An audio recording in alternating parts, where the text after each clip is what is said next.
Hello, and welcome to the Write Club podcast, where we take you behind the pages and into the fascinating world of writing. I'm Mary, and this is Beth, and we're part of the team at Writing Magazine and Writers Online. Hi, Beth, how are you? Hiya, yeah, really good, thank you. Very excited about our guest this week. Amanda Marples is a mental health professional, mentor, and published writer. She's also the creator of Reconcile Creative, a mentoring service for neurodiverse writers like herself. Hello, Amanda. Where are we speaking to you from today?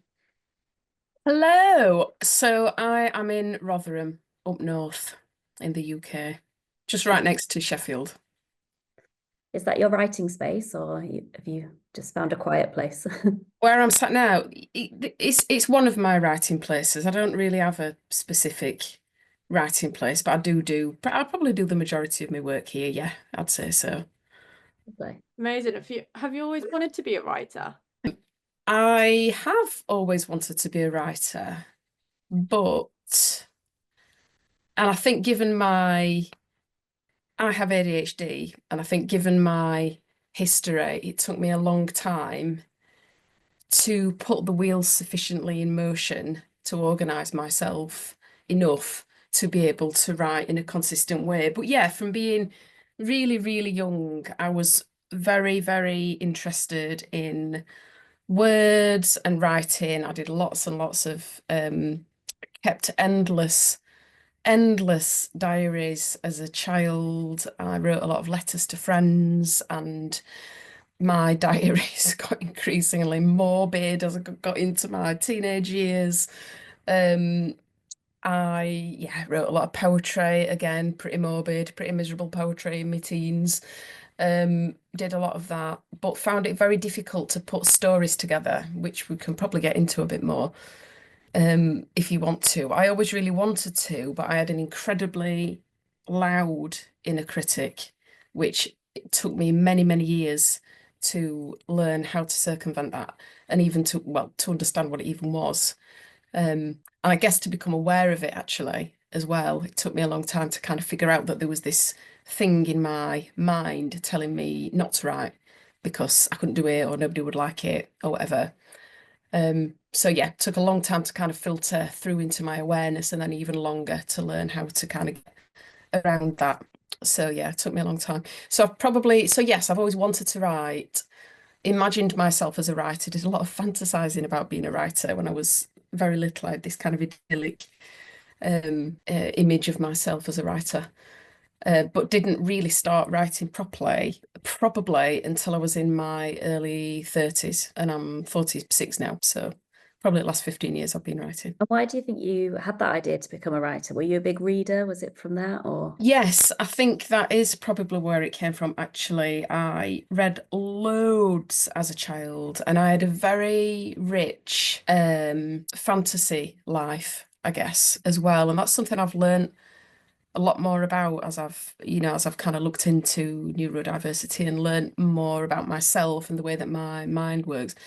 Something that often people that are on the spectrum, it's not something that you can be diagnosed with, but there's something called maladaptive daydreaming. I Okay. don't really like the term maladaptive because actually, for me, it was quite a protective thing. But I spent a huge amount of time in a daydream fantasy type world, very much fueled by the kind of material that I was reading. So I read lots of Enid Blyton and all the classics, lots of Enid Blyton and lots of Roald Dahl, but also I loved fantasy, and I loved Alan Garner, who was probably my favourite. And there were a couple of his books, one in particular called The Weird Stone of England, that I just read over and over and over and over again. So that very much kind of fed into my imaginary worlds that I used to build for myself, and they were worlds that I would rather be in than the real one. And I don't think much has changed, really. I probably don't spend quite as much time in imaginary worlds as I used to, but it's still there. So yes, that's a very convoluted way of answering that question. Yes, I read an awful lot. I very much used to escape into books as a child. It's the ultimate escapism, isn't it, really? They just come perfect enclosed worlds, and nobody can disturb you. Yeah. Yeah, 100%. I think that's sort of a common theme through all the people that we're talking to is that people that write read. And it's really interesting to kind of hear that side of people. But I mean, last year I know you ran a lot of webinars through Writing Magazine, and I was quite grateful to be on some of them actually, and being able to watch them, because the way you present is really fascinating, and the information you were giving out I thought was really, really interesting. So they were full of advice for like neurodiverse and neurotypical writers on topics such as procrastination, time management, handling rejection, etc. How did it go, and do you enjoy running those? I love running those. I love running that series in particular. Yeah, I thought it went really well. They were really well attended. People seemed to really enjoy and relate to the material, and that's really what drives me to produce the kind of courses that I produce. It's all the material that I wish that I had known years ago.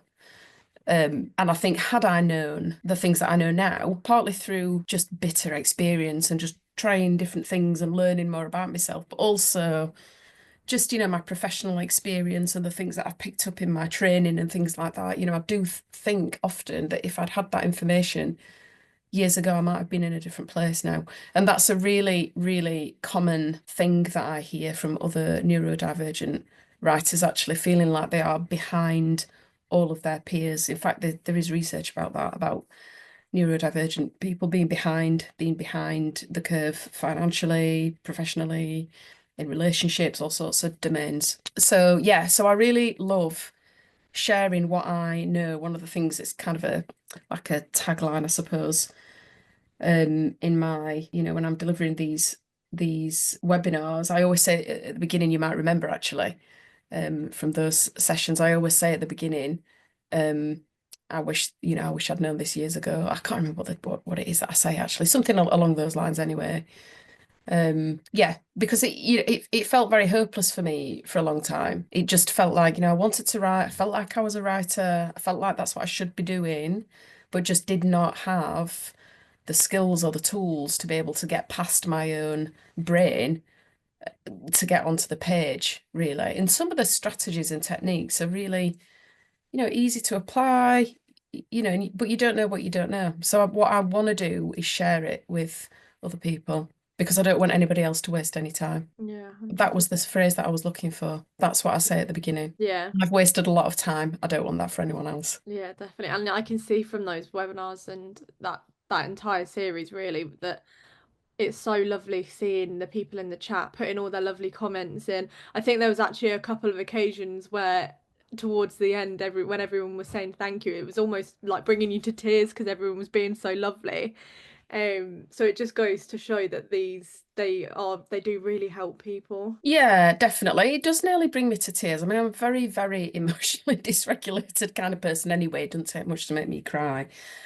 But I love the community. I love how open people are to listening to new ideas. And I'm always just blown away that people want to come and listen to me talk about this. It's never not an honor. I've run these this series a number of times now. In fact, I'm starting them again on Sunday in person in Sheffield through the Writers' Workshop, who I work with. I'm an associate with them in Sheffield. They are fantastic. Yeah, so I'm running them again, and I can't wait. I mean, I'm always really nervous, which is completely normal, but it's just brilliant, and I really enjoy watching people I like watching pennies drop in other people's minds when they realise that thing that they've been doing, is something that lots of people do, so it's not just them, which I think that in and of itself is really healing. And also that there are solutions. I think that's so important because it's very easy to lose hope, especially if you've been trying for years and not managing to get on to, to finish that story or to even have any kind of a regular writing routine. It can be absolutely soul destroying when you feel like that's what you've been put here to do, but yet you can't do it.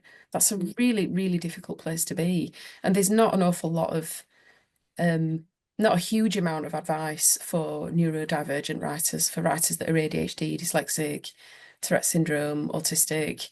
And the standard advice tends not to work too well for us. It needs to be adapted and tweaked for neurodivergent brains. I think that's been my experience. Because, before I decided to start pulling all this stuff together, I'd done a number of webinars and taken any number of classes, to try to figure out, how to manage my time, how to focus my writing.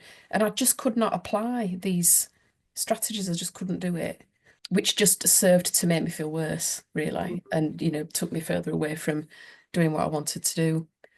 So, yes, that's another very long-winded way of saying, yes, I really enjoy running those sessions.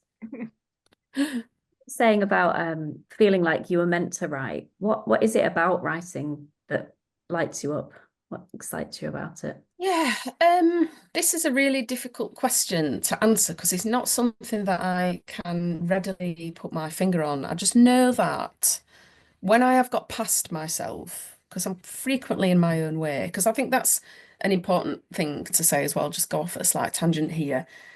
Some of these, the typical things that we struggle with as neurodivergent writers, whether it is focus and concentration or hyperfocus or difficulties with imagination or difficulties with managing time blindness, stuff like that. With the best will in the world and the best treatment in the world, these things are not going to go away. They're always going to be there. And that's part of what I've really had to accept about myself. Instead of shaking my fist at the sky, constantly yelling, why am I like this? I've had to just accept that I just am like this. This is just the way that I am.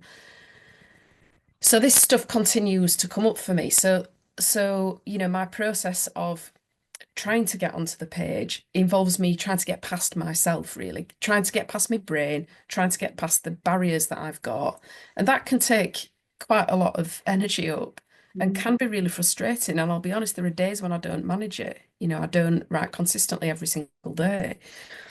Because I just can't, some days are really difficult, which I guess is true for anybody, but I think for people that are struggling with, certain conditions, it can be even harder. But once I've done that, once I have got past myself and I'm onto the page and I'm into a flow of writing, there is just no better feeling for me. And I think most writers would probably agree with that.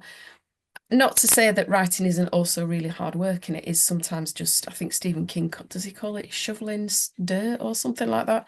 There's an awful lot of graft involved in writing, and it can feel like a slog, especially if you're, trying to get to the end of a first draft or something like that. It's incredibly hard work, but when you get into a flow state, it is just the best feeling. Because for me, as an ADHD woman as well, that flow state means my head finally shuts up, and I've got some peace and I'm just in a creative space. And it's just, and I imagine, if I'm sure if I had an MRI scan while I were in that flow state, I'm sure all my dopamine systems and reward systems are lighting up and going absolutely nuts.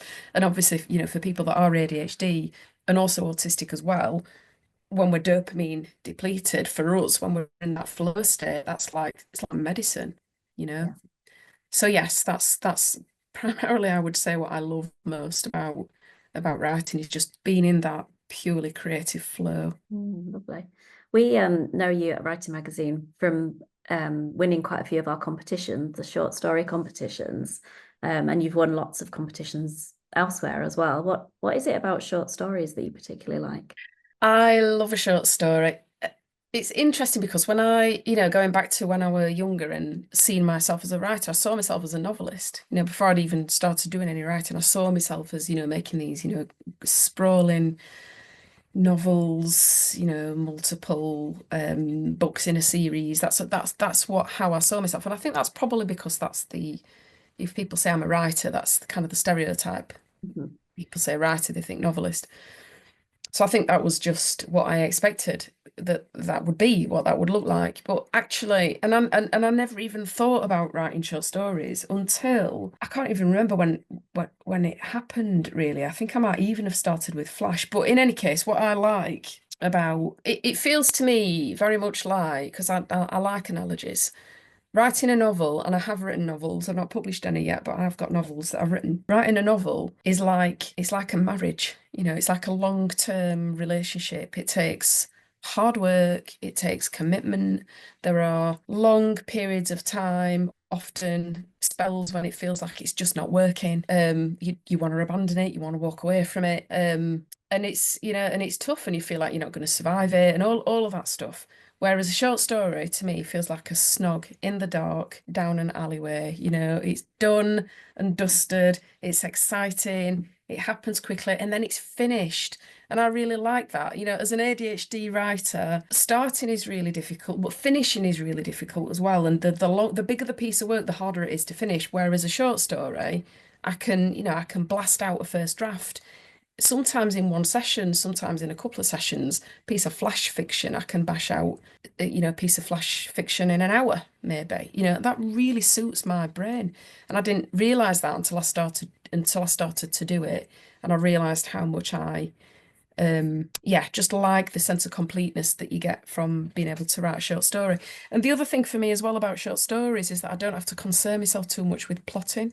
I can very much, pants my way through a short story. I can just start with an idea and let the story tell itself, and then it finishes however it finishes, and I don't need to worry too much and start overthinking it, because that is the enemy, I would say, of probably all writers, full stop, never mind neurodivergent writers. But overthinking your plot can just really get in the way of actually getting words down. So yeah, I just like the brevity of it, really, the fact that I can just get it done and it's satisfying and it's done. I get lots of dopamine from that. They're satisfying to read as well, aren't they? Short stories. I absolutely love a short story. Yes, they are. I love collections of short stories. There's so many collections of short stories that I really love. I love oh, I'm not gonna be able to think of a name now. Is it Laurie Moore? I think it's Laurie Moore. Her short stories are brilliant.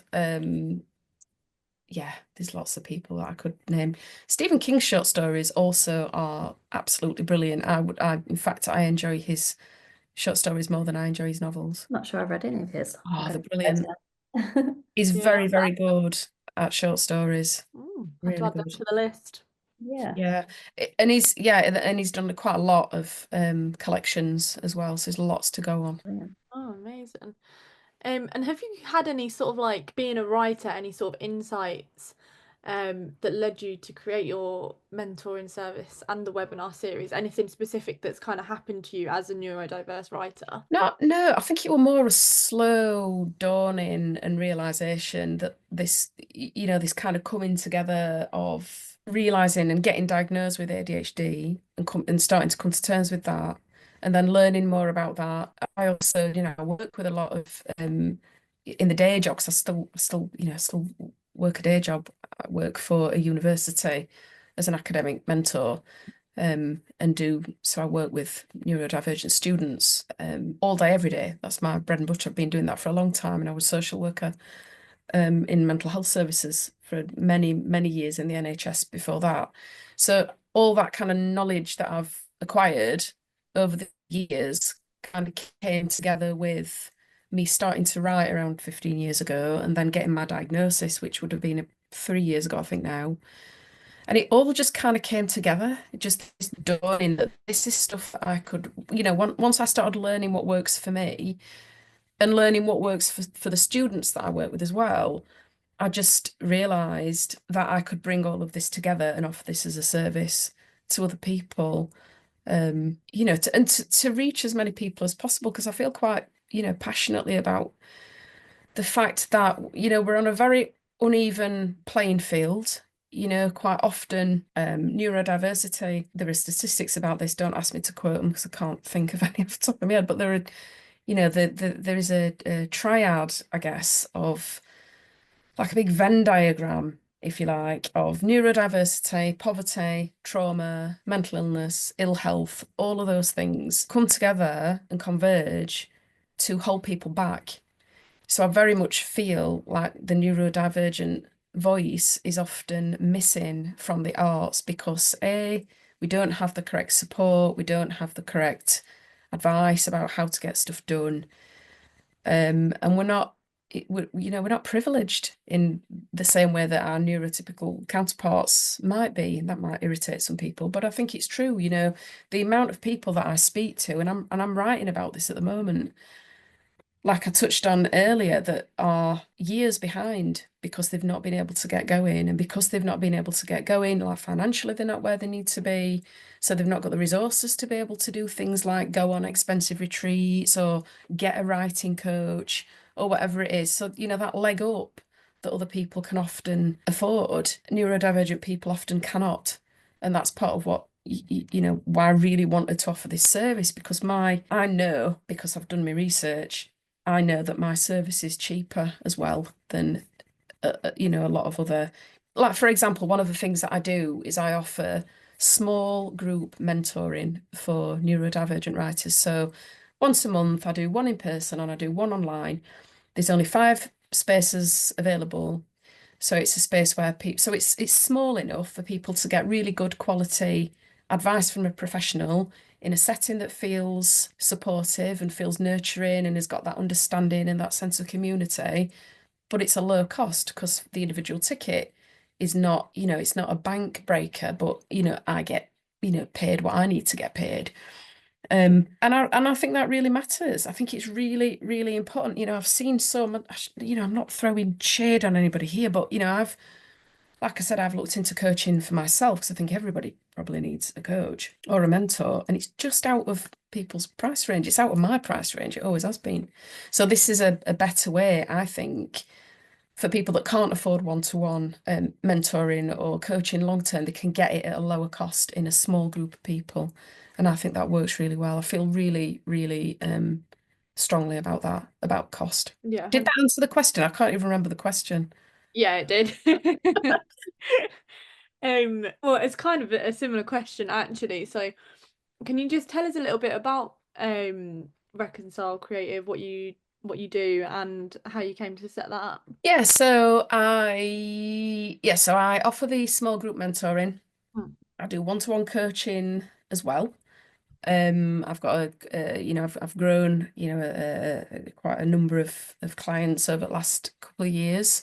Some of those people actually I see through Access to Work, which is a non-means tested benefit that people can apply for if they are in work, and that can be self-employed work. It doesn't necessarily have to be employed, it can be self-employed. So I see some people through Access to Work. So I offer that. I offer the small group mentoring. I run workshops, sometimes one-off workshops, sometimes in person. There's the series that I offer. I do the occasional masterclass for the Writers' Workshop in Sheffield. I offer consultancy as well. I'm just at the moment pulling together some training on trauma, which is another big area of interest for me, for an organisation. So that's something that I do as well. I can offer workplace training. And how that came about, as I said, this kind of dawning realization that, this is something that I can offer to people. I've got, my experience that I can share with other writers. It involved an awful lot of hand wringing. It involved an awful lot of trying to talk myself out of it and then trying to talk myself back into it, and a huge, huge amount of anxiety and resistance, and being terrified of social media as well, which you will know about this, Bethany, because we've talked about this, haven't we, before separately. Um, so yeah, a lot of tears, a lot of tears trying to set up my website, for example. That was the first thing that I did. I bought myself a domain and I built this website, which took me forever to do because I was petrified of clicking the wrong thing and causing some kind of nuclear reaction somewhere. Thought that the SAS were going to come crashing through my window because I'd done the wrong thing. Awful.